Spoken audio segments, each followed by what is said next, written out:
Hi, how's it going? Nice to meet you. Welcome to this Persian Academy. Welcome to another easy English speaking tips.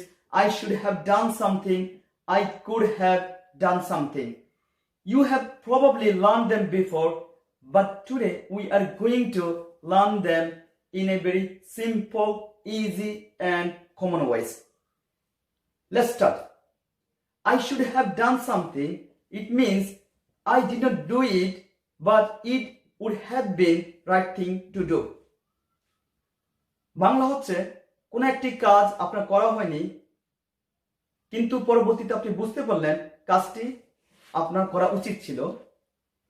কোন একটি কাজ করা উচিত ছিল, যখন আপনি বুঝতে পারবেন তখন আপনাকে আই শুড হ্যাভ দিয়ে সেন্টেন্স তৈরি করতে হবে। আসুন আমরা কয়েকটি উদাহরণ দেখি। প্রথম উদাহরণ, ধরুন আপনার কোন একটি ফ্রেন্ড আপনাকে ভালো একটি পরামর্শ দিল কোন একটি কাজ করার জন্য, কিন্তু আপনি আপনার বন্ধুর পরামর্শটি গ্রহণ করেননি। কিছুদিন পর আপনি রিয়েলাইজ করতে পারলেন যে আপনার বন্ধুর পরামর্শটি আপনার নেওয়া উচিত ছিল। তখন আপনি আপনার বন্ধুকে বলতে চাচ্ছেন যে তোমার পরামর্শটি আমার গ্রহণ করা উচিত ছিল।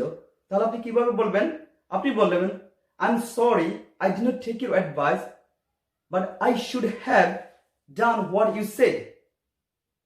I should have done what you said. The second example, ধরুন আপনার কোন একটি গুরুত্বপূর্ণ পরীক্ষার ফলাফল প্রকাশিত হয়েছে, but you did not do very well. আপনার পরীক্ষার ফলাফল তেমন ভালো হয়নি।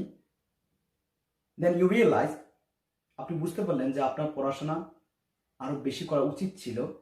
যে উচিত শব্দটা আসছে তার মানে হচ্ছে আপনার এই কাজটা করা হয়নি, বাট এ করা উচিত ছিল। তাহলে আপনি কিভাবে সেন্টেন্স তৈরি করবেন? আপনাকে তৈরি করতে হবে I should have studied very well. আবার বলে দিচ্ছি, I should have studied very well. তার মানে হচ্ছে আমার আরো ভালোভাবে পড়াশোনা করা উচিত ছিল, বাট আমার ভালোভাবে পড়াশোনা করা হয়নি।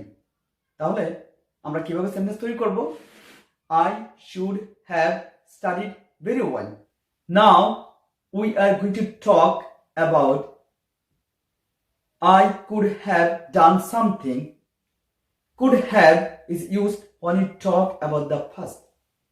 তার মানে হলো অতীতে কোন একটা কাজ আমি করতে পারতাম বাট করা হয়নি, তখনই could have তারপর বারবার ফার্স্ট পার্টিসিপল ব্যবহার করা হয়।